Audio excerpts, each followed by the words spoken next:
Hello everyone, আসসালামু আলাইকুম। আজকের এই ব্লগটা একটু আলাদা। আজ আমি হাসি নিয়ে না, আজ আমি জীবনের সত্য নিয়ে কথা বলবো। জীবনে একটা সময় আসে যখন চারপাশে অনেক মানুষ থাকে, কিন্তু আমার পাশে কাউকে পাই না। কষ্টের সময় আমি খুঁজেছি একটা আপনজন, একটা ফোন কল, কিছুই পাইনি। যাদের জন্য সময়, সম্মান, ভালোবাসা সব দিয়েছি, কষ্টের সময় তাদের কাউকেই পাশে পেলাম না। আমি বুঝেছি সবাই থাকে না পাশে, শুধু সময়ের সাথে থাকে। কষ্টের সময় মানুষ অজুহাত খুঁজে, ব্যস্ততা দেখায়, দূরে সরে যায়, কিন্তু সুখের সময় সবাই আসে। আমি এখন শিখে গেছি কার কদর করতে হয় আর কার থেকে দূরে থাকতে হয়।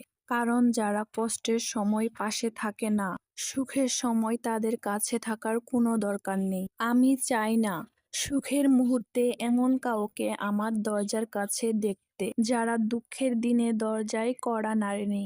জীবন আমাকে শিখিয়েছে কম মানুষ থাকলেও চলবে, কিন্তু সত্যিকারের মানুষ দরকার, যারা মুখে নয় কাজে পাশে থাকে, যারা শুধু হাসিতে না কান্নাতেও সঙ্গ দেয়।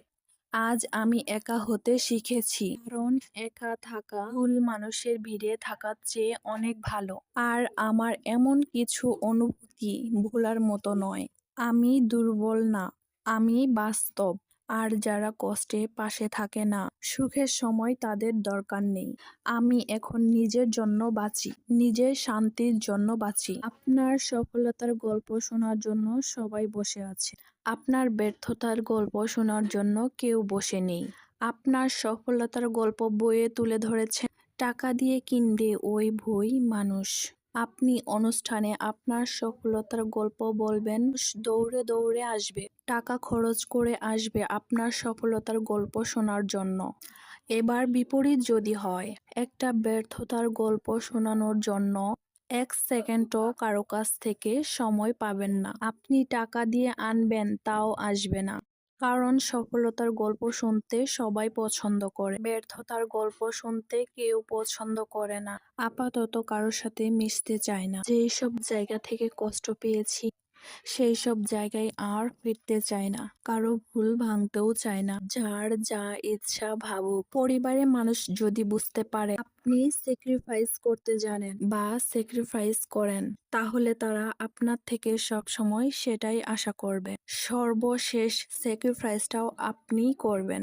আপনার অধিকার থেকে যদি আপনাকে কিছু কম দেওয়া হয়, আপনি যেভাবেই হোক সেটা মেনে নেবেন।